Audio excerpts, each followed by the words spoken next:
Hi, my name is Jen Delaney. Subscribe to my channel for insightful videos about how to get out from underneath the effects of trauma. So because of trauma, we often live stuck in a victim storyline. We don't want to be there for sure. And there is another reality. There's a whole world of possibilities.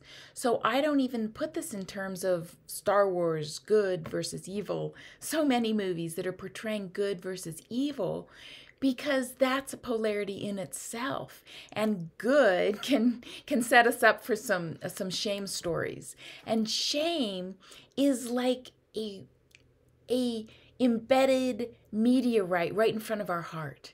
It's the hardest one to break apart. Essentially, it has to be removed. But that's through doing a lot of work, coming at it from different angles. And people have said to me that it's great to do therapy, but it's also helpful to join some groups, whether that's a DBT group, dialectical behavior therapy teaches skills, or whether it's a sexual recovery group or it's AA. All these things help to remove that embedded stone of shame, so that we can start to live from this other perspective, from this world of possibilities. So I'm using some notes today. We don't know what that world of possibilities even feels like. I mean, who are we to have a red carpet laid out in front of us? That's kind of what the ego, what this shame voice tells us. When in reality, if we walk on that red carpet, it gives other people permission. And what I mean by the red carpet, I mean living our full selves, getting out of our own way, showing up, shining. It allows other people to shine so that we can change this world. But I know I lived under that big dark blanket of shame for a long time. I had that stone embedded.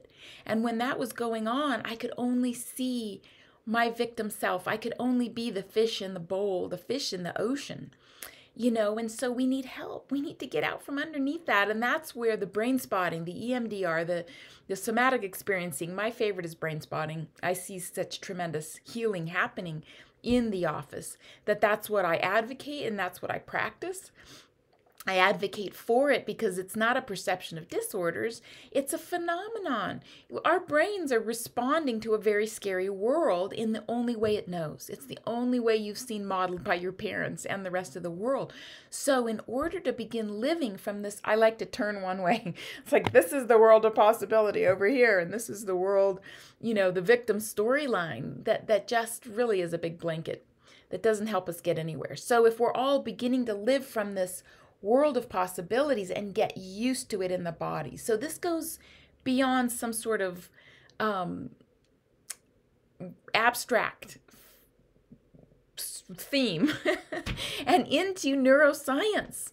Because if the brain isn't accustomed, doesn't have the neural networks to recognize love, you're not going to be bringing love in.